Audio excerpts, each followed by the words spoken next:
was expecting an instrument sounding way worse. Okay. Really? Yeah. And I will continue doing these videos until I find a very badly adjusted instrument.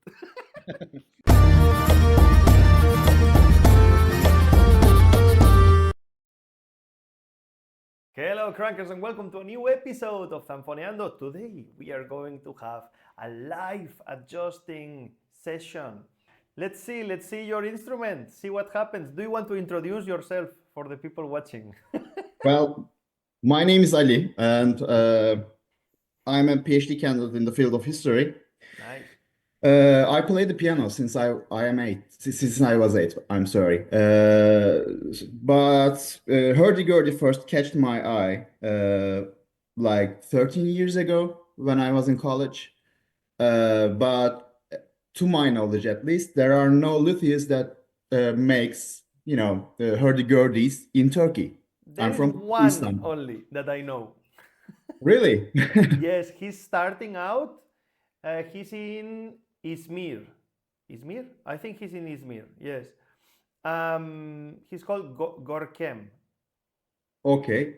Okay, I will Yeah. need that knowledge.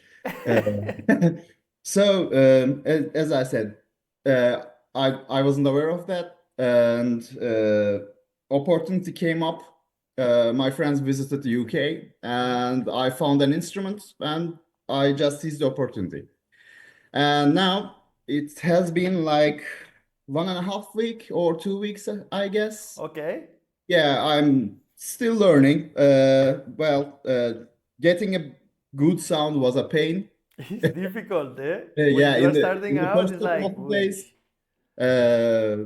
but I managed to do it. But it lasted for 1 day or 2 days, And maybe.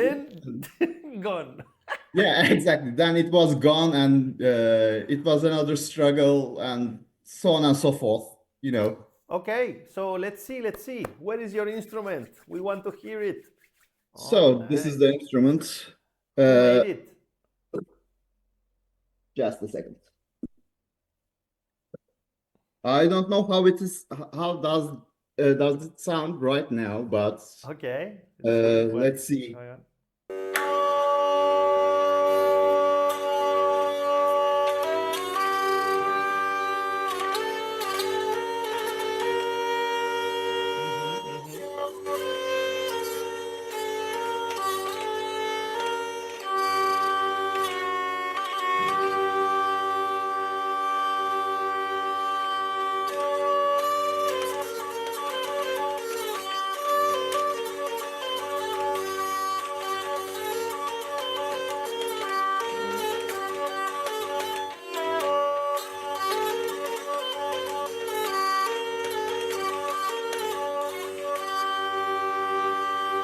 Okay. It doesn't sound like it's it's more or less adjusted. Okay. I mean, Mhm. now we have to go and check a couple of things, All but right. more or less, it doesn't sound horrible, at least. Okay. I'm glad to hear that actually. Good, Well, I good, good. did I did try to adjust the tangents a little bit. They weren't hitting the Yes. strings at the same time, so I had to do it like this, and it is still problematic on the high notes though. Yes, this is one of the things that I was going to talk about. The tuning is not great yet. Okay, so we have to check a couple of things. Okay. I would start there probably. Okay, the two factors that affect the tuning a lot are, of course, the position of the nut and the bridge. Mhm. Okay, and this is crucial, and then the amount of cotton. Mhm. If you have some problems especially in the upper register, Mhm. the tuning of the upper register changes a lot depending on how much or how little cotton you put. Okay, Mhm. so this is something that we have to experiment with. But first of all, let's check the scale length. The Right. thing with the thing with adjusting the tangents is that people normally, well, they open the chest and they start messing around with the tangents straight away without realizing that they have to check the distance from the knot to the bridge first. Okay? I don't know if you noticed or not, but most gurdys have like a little string connecting the bridge to the tailpiece. Yeah. Okay, this is something that prevents the bridge from falling towards the wheel.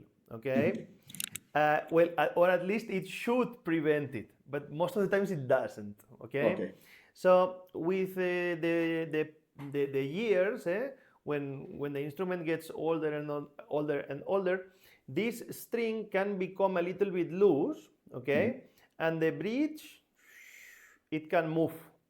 Okay, therefore, if the bridge moves, the whole tuning, especially of the high register, will be off. Okay.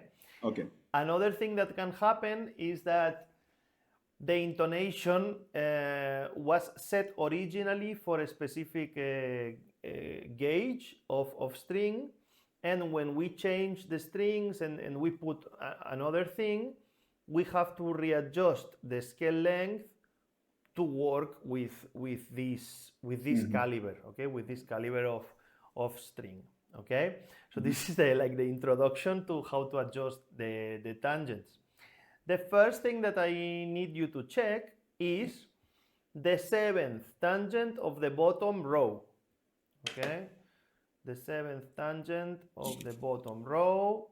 Let's see if it's completely parallel to the string.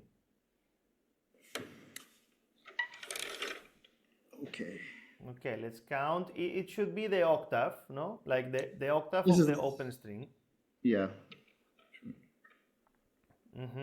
So this tangent only, yes, only the bottom row, 7th tangent of the bottom row. Yeah, this one. I don't think it's that one. On the bottom from No. I mean, play the keys. Yeah. Okay. Now I understand. Yeah, all right. yeah. It's this one. That one is the 7th. Okay, which is the octave. Okay, it's like doing it on an electric guitar. Okay, it's like the 12th fret on a guitar. So this tangent is the only tangent that is not tuned by moving the tangent left and right. Okay. This is the only one. Okay, the rest of them you can move them left or right, no problem.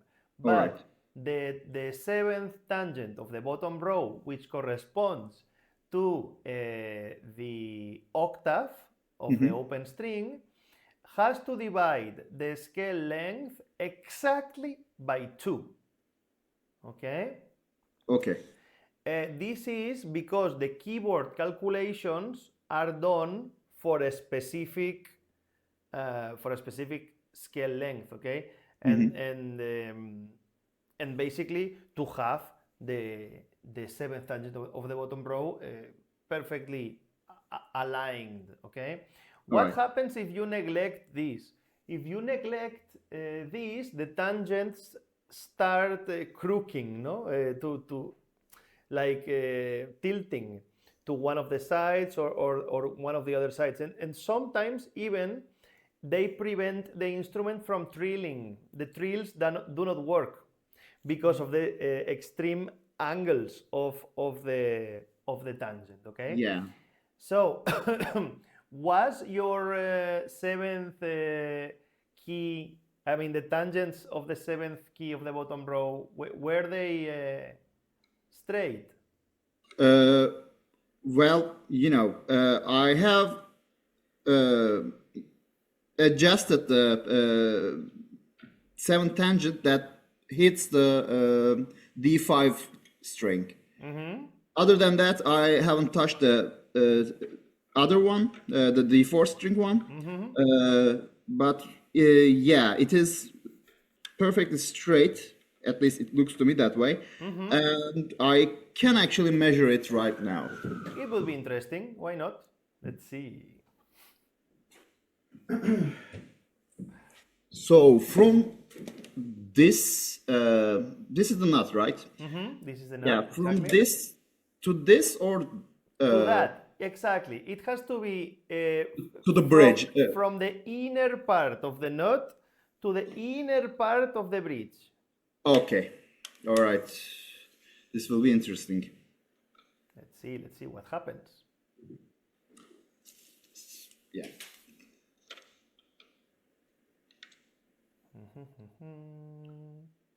Okay, 34 and 7th is exactly on 17th, in the middle. 34 and 7. 17th. Okay, So it's okay. exactly in the middle.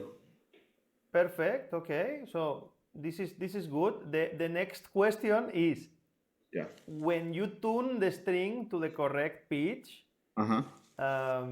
is the seventh key of the bottom row in tune or not?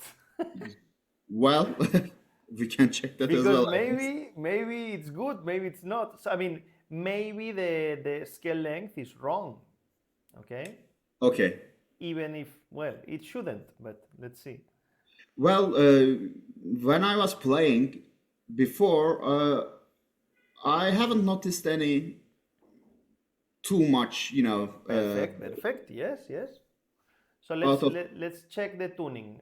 Tune the open string to whatever you want to tune it, to D or to G. to D. To D. This is a Okay. DG instrument.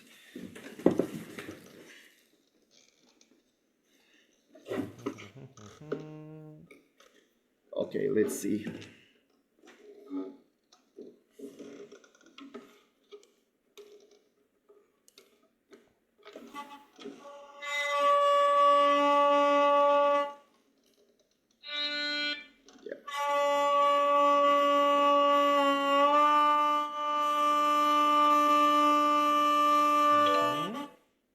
Okay.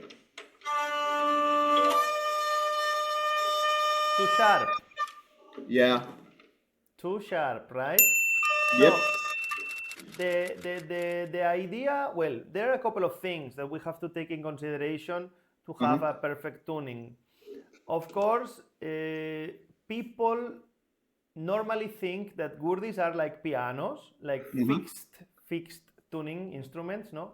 But we are more like violins, okay? Like in the sense that you can readjust the tuning by pressing the key harder or softer, okay? Okay. This is very important to know, and this is also why most of the times it doesn't work if someone tunes the instrument for you, because the tuning of the instrument is extremely dependent on the touch of the player.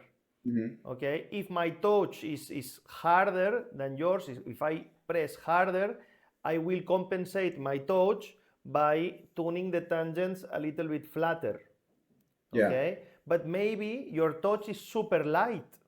Okay, and Okay. then your tangents have to be adjusted in another way. Okay, All right. so you have the instrument for a couple of weeks, you said. Yeah. Maximum for a couple of weeks, actually. Yes, like you are still a beginner with the Yeah. instrument. Therefore, before adjusting the tangents, I would tell you, let's find out how your touch is, because maybe Okay. you are pressing too hard. I Yeah. don't Okay. know. Okay, could you play a little scale for me, I can try. or like couple of notes? Can I see your fingers?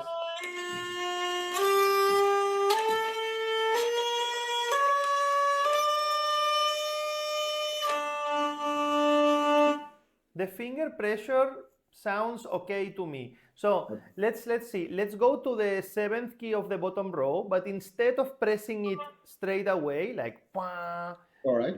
go towards it. Imagine like if you were playing, okay? Okay. Should I hit the 7th or The just seventh, and 7th? you Yeah. finish on the seventh.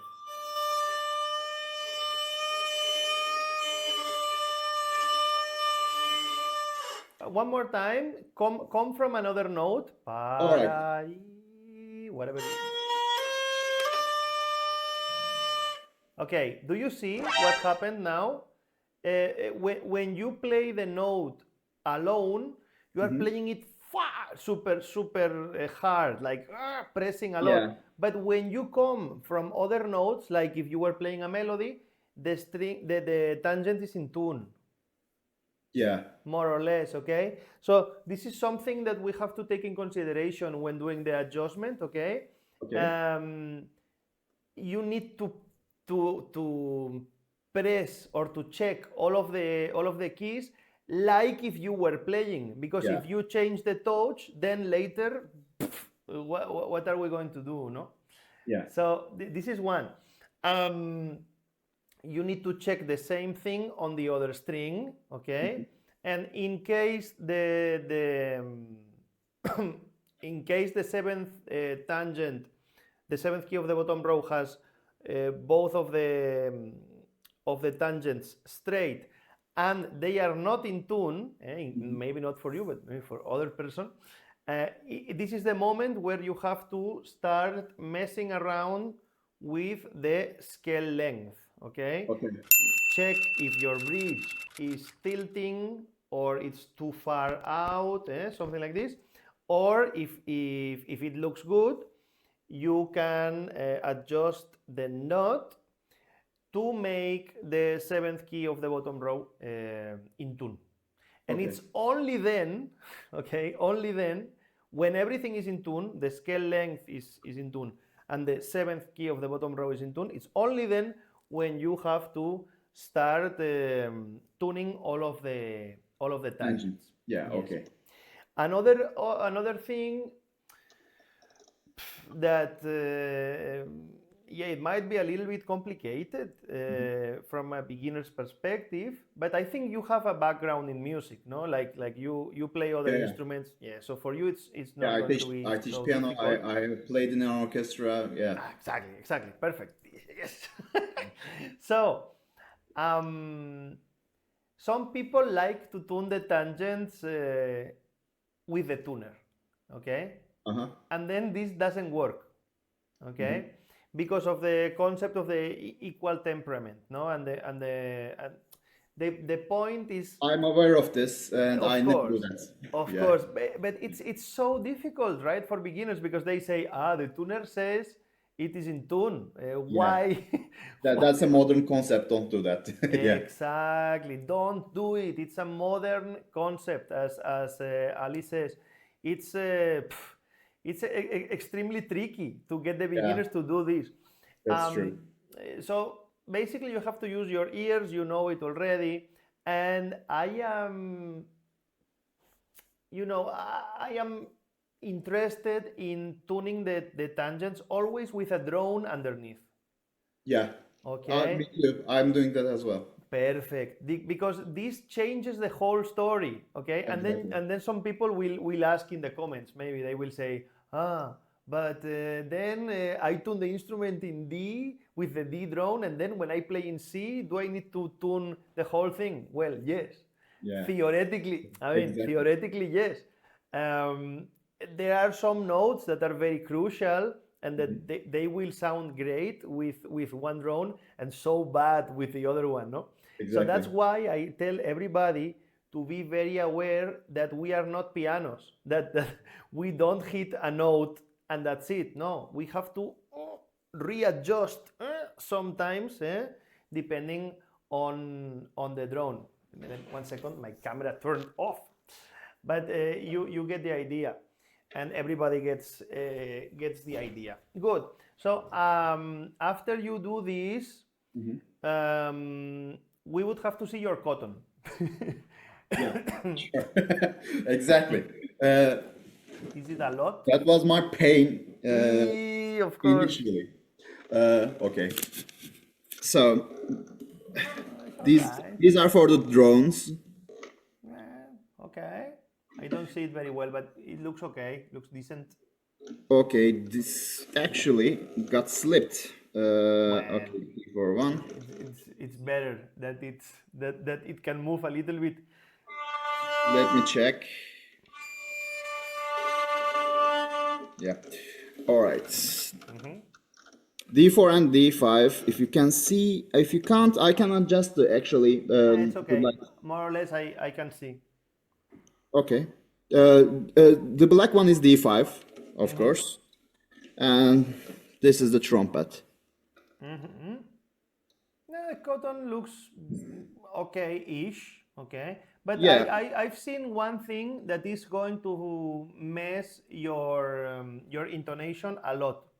Yeah. Okay, one of the things that is preventing your instrument to sound great in the upper register is the shimming. Okay, the papers that you put in the bridge Yeah. and under the strings.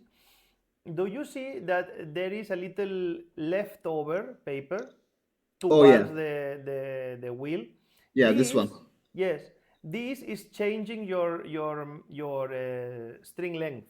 Your sorry, not your string length. It's changing your String pressure. no, not yes, of course the string pressure, Yeah. but it is changing the mensur. Okay, the distance from the knot to the bridge is changing also because of this little paper sticking out. Okay, Okay. it is very important that when you shim to readjust the pressure, all of the leftovers of paper have to be towards the tailpiece. Yeah. Okay. Okay, that nothing has to be sticking out because this is going to affect the tuning, Yeah. especially the tuning of the upper register. Yes, now it's much better. Play a little bit in the upper register. See if it's a little bit better. Yeah.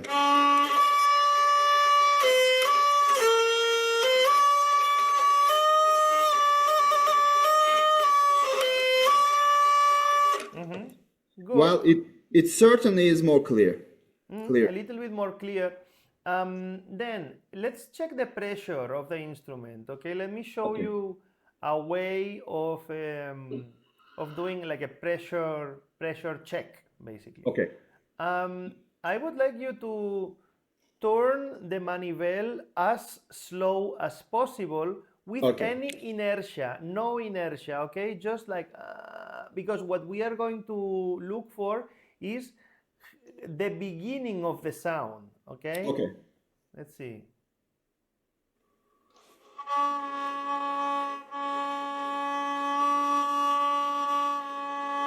Slower. Yeah.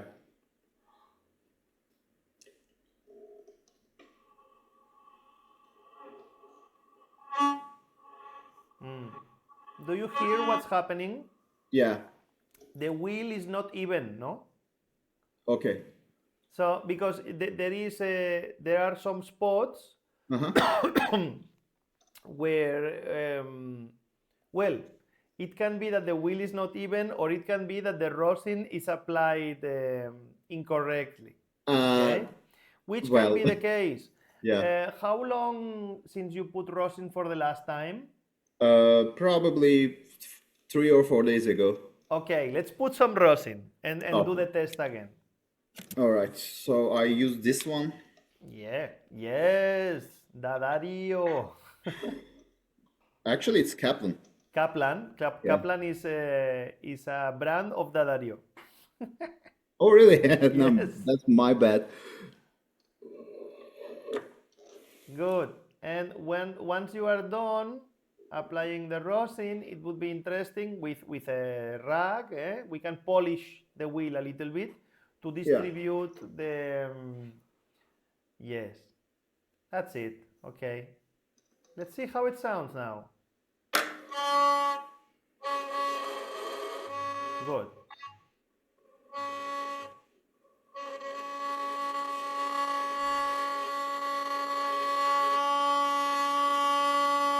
Okay.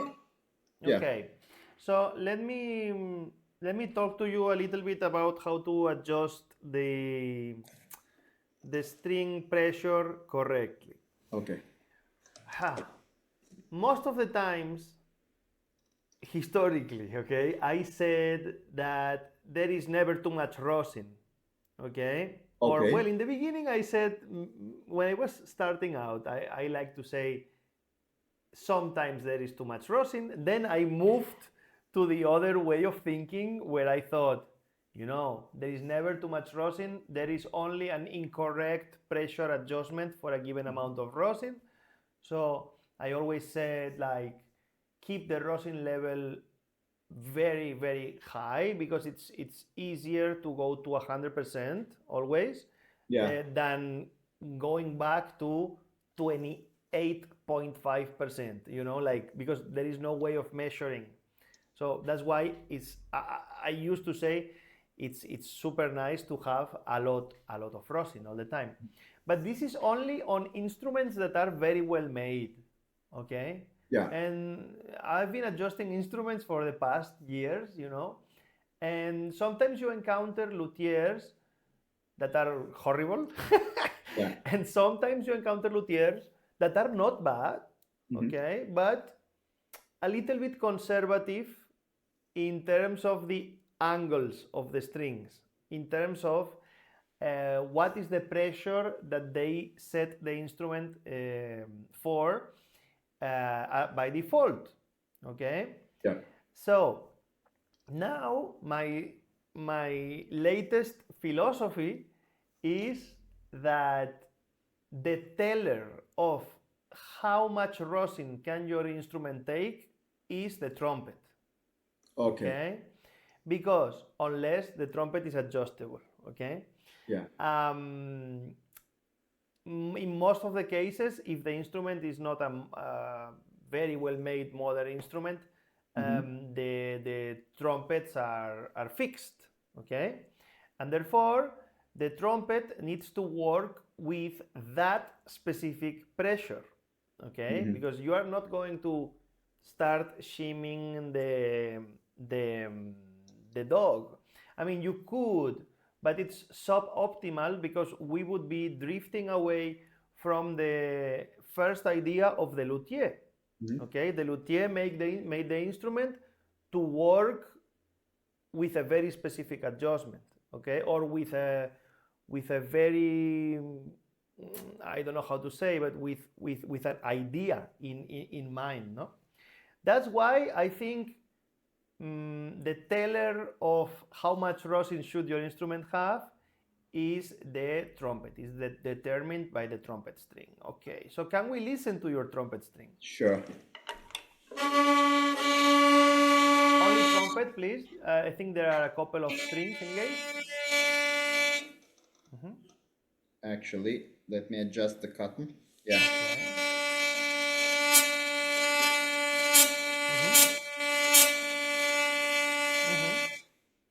It is decent, Yeah. okay? I think for the quality of the instrument, it's okay. It could be a little bit better, but I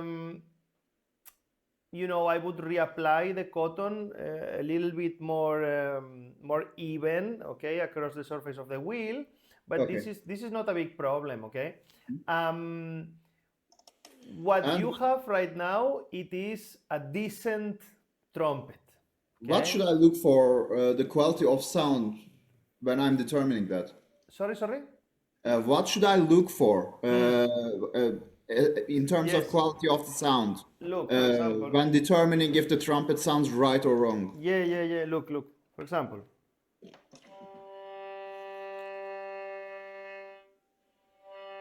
Well, I have too little rosin right now, okay? Yeah. But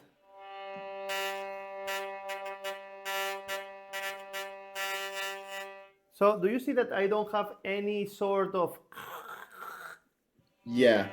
I mean, now it's too soft for me, but you see even my D trumpet. Yeah.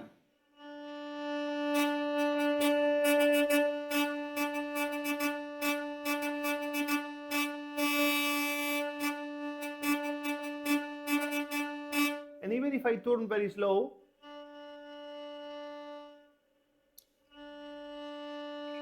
well, my own diagnosis for this instrument is that Yeah. it needs a little bit of rosin. Yeah. Okay, but But well, mine sounds a little bit scratchy. yes, I get this that is sound. this is it. So, of course, the problem can be multifactorial. In Gurdys that are not super mechanically perfect, okay, the problems are often multifactorial, okay? But what you can do is, first of all, try during this week or this month, try to develop a good cottoning technique, which is Yeah. your technique is okay, is okay. It can be a little bit better. Okay. Play or experiment with the amount of cotton, okay, that you put, and then it's only then when I would tell you to start messing around with the quantity of rosin. Okay. Okay, for me, like having a trumpet that sounds like this, it is Yeah. very difficult. Very, Okay. very difficult. I mean, even in high-end instruments, if the adjustment is not extremely beautiful, it is difficult. Okay, Okay. and also it depends on what do you want, clarity or you want volume. Okay, Yeah. because if you want the notes to sound very beautiful, if you want dynamics, if you want the instrument to be extremely in tune, everything so beautiful, you have to sacrifice a little bit of volume.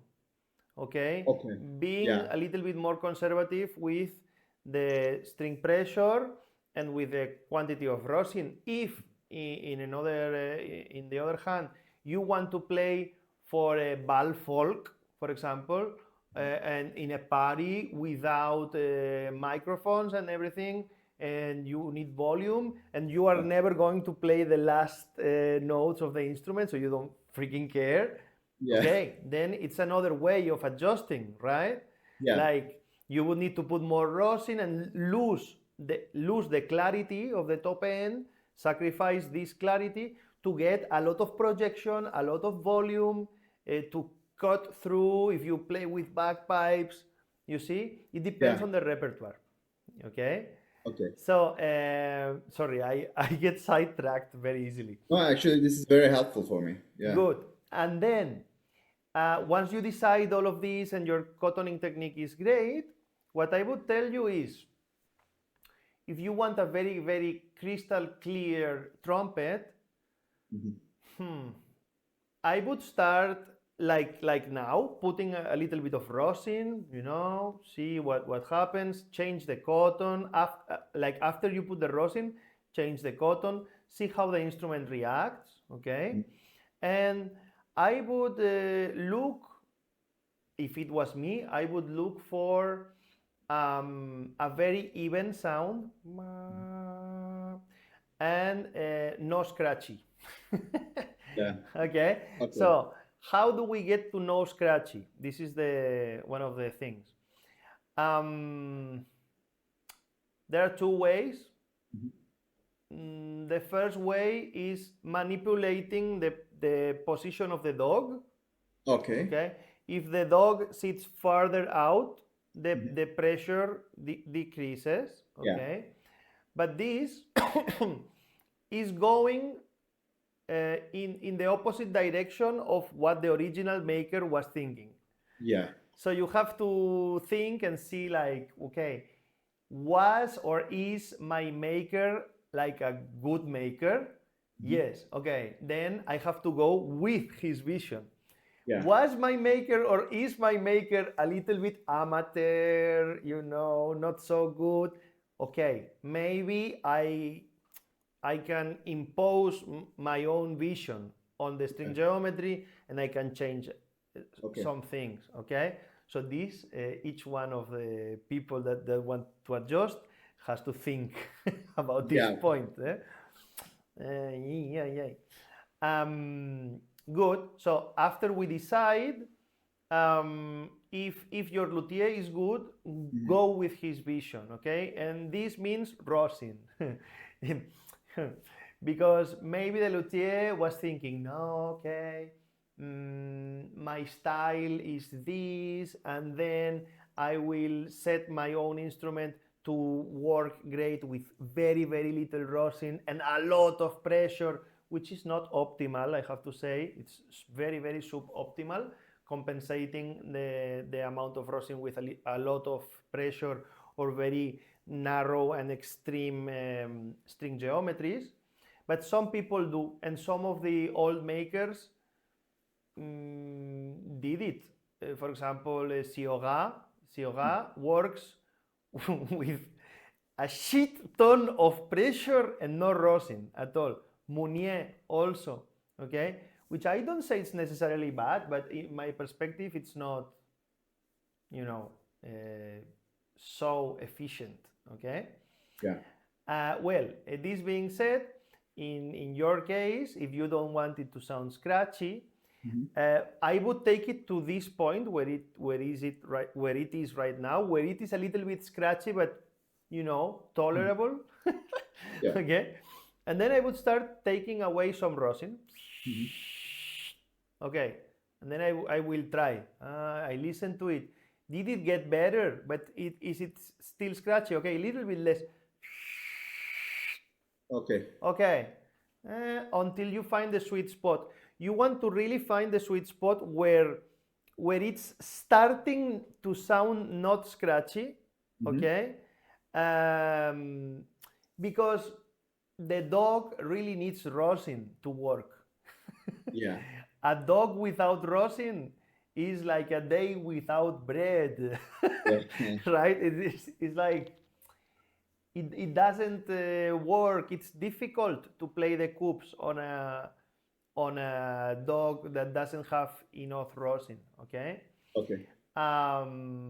That's why a lot of people don't care about the scratchiness of the dog. Okay. Yeah. Okay. But I think we should care. Okay. So you will take it to this point where it's starting to stop being scratchy, and this is the point where you have to maintain your rosin. Okay. Okay. It is very difficult to work in this way because it's very simple to put more rosin than your instrument needs. Okay. Yeah. But well, you have to be prepared always to put a little bit, check the trumpet. If it's scratchy, go back. Okay, and take some rosin off. If you do it in the other way, you have to shim the dog out and make that dog work with a lot of rosin. Okay, so you put the rosin until the wheel is shiny, and then you polish, and then you start pushing the dog out with I put painter's tape in the dog housing, okay, where the tail of the dog goes. I put material here, tape, to separate the dog from the bridge, okay. Okay. But again, do this if you don't trust your luthier.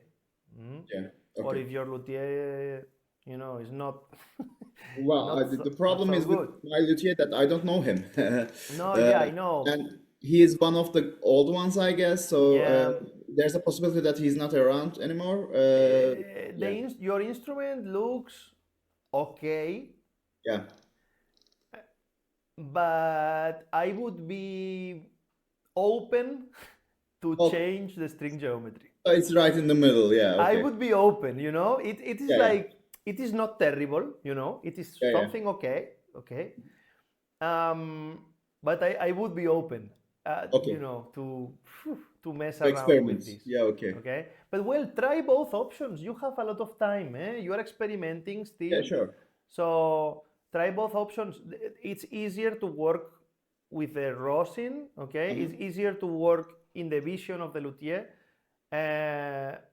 But well, try both, okay? And see what's going on. Yeah. Of course, once you find the correct rosin balance, okay, you will have to make your drones and your chanters Yeah. to work with that specific amount of rosin, Okay. which So can mean so the going trumpet up is or the going anchor. down. This you Yeah. know it already. Okay. So the trumpet is the anchor here. It really is the center. Yeah. Okay. Yeah. For me, at least for your instrument, I would do this. Okay, Okay. like find the correct amount of rosin to work with the string geometry that you have, Okay. and the correct string geometry that doesn't make your dog go crazy and, and go like this. Yeah. Uh, find where it's starting not to be scratchy, but it's also comfortable, and adjust the whole instrument based on that. Okay. Okay, Yeah. perfect. So, do you have any other specific questions about this? Well, yeah, I have one question. So as you know, we met on Reddit. Yes. So it's a very active community, by the way. I like it. The guys on Reddit told me that string pressure is it must be in a way that without the cotton, it should make a little sound. I couldn't be able to get this because it's unachievable for me, at least not yet. So I always get a sound that is loud. I work starting from that. So is it so important to get that you know faint sound? I would say no. Okay, Okay, because the guys on Reddit are not thinking about old wheels, for example, right? That are not extremely perfect and even, no? okay, So I don't know. Sometimes you have to be a little bit creative, you know. yeah, Like it's good. It's good. The what they said, it's okay, right? Like it should be like that. Like really, when your instrument is perfect, it should be like that. But if your wheel has a little bit of a movement like this, okay, then it's difficult, no? yeah, So for the string pressure, the only thing that you have to take in consideration is this. Look. So,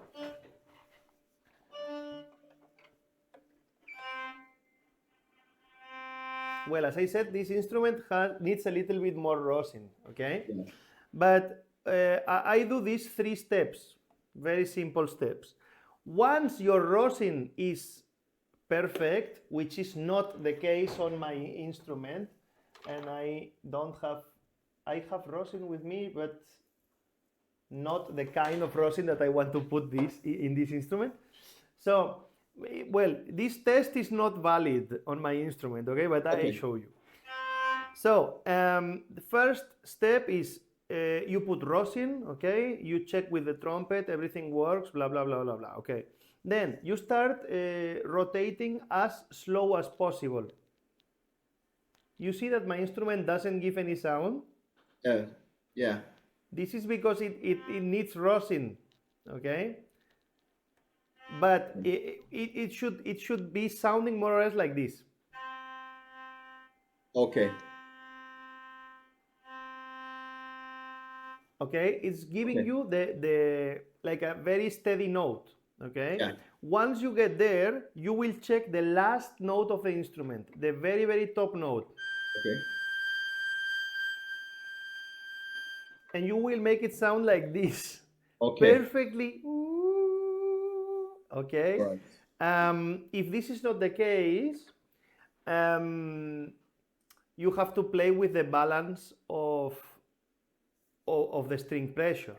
okay, Okay, so basically, if your instrument when you are cranking super slow sounds like this, you need more rosin or more pressure. Okay, okay, depending on what the trumpet tells you. Okay, because remember, imagine my trumpet was sounding perfect, and my melody string sounds like this. Then yeah, I cannot change the rosin, so I need to put more pressure. Okay. Okay, you understand the concept. Yeah. Basically this, okay? You do the test of the rotation very, very slowly. If it's scratchy, you go up. If it's if you don't hear Stains. anything like this, Yeah. you go down. Unless you can put more rosin, okay? Okay. Then you check the last note of the instrument. If the bottom part of the instrument sounds nice and the top part sounds like shit, normally you need to go up a little bit. Okay. Okay, if you want it, because remember that if you have the top notes of your instrument sounding perfect, the overall volume of the instrument is going to be a little bit less. Okay. Okay, but do you understand the whole concept Yeah. about the string pressure? It is nice what they say about the string barely sounding without cotton and Yeah. blah blah blah blah blah blah. Is good in theory, but only when your wheel is perfect. Yeah. Okay, if you want to know if your wheel is perfect or not, you can engage a melody string and lift it a little bit. So you listen to this. Okay. In my case, is giving Yeah. a constant sound. In the case of a wheel that is not very true, it will go like this. Yeah. Okay, so this Okay. is also a way of telling your So uh,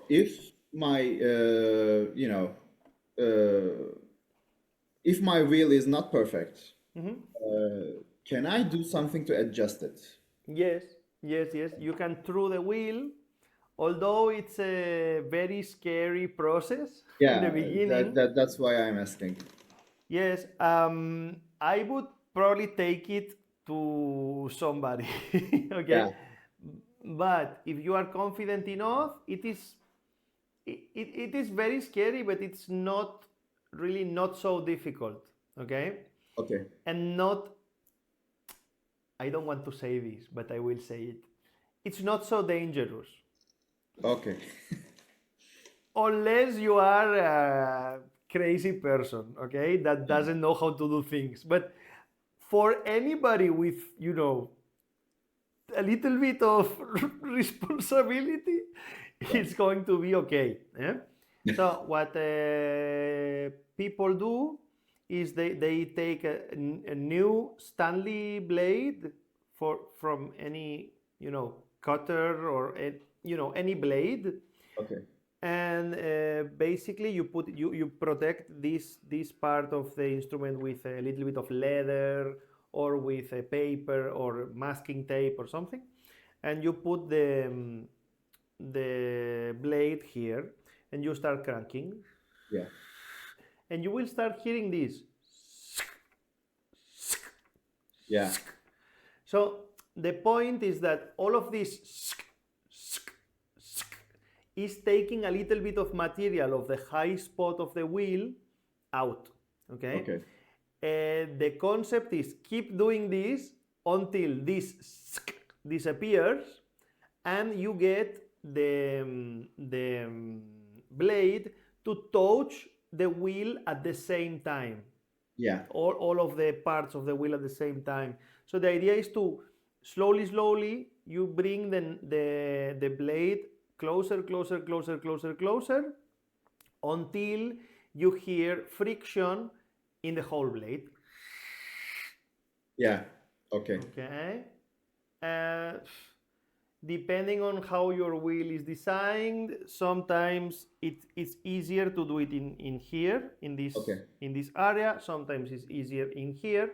And you need to, sorry, my camera went off another time. And basically this, okay? Like you need to play with the angle of the blade Mm-hmm. to find the correct angle to for the blade to, well, you understand, to take away as much Yeah. material as you want. Okay. Okay, some people in the old times they used to do it with glass. So they take glass, they break it, boom, and because it's super sharp, you know. Yeah. So well, this is this is the idea Okay. for having a perfect wheel.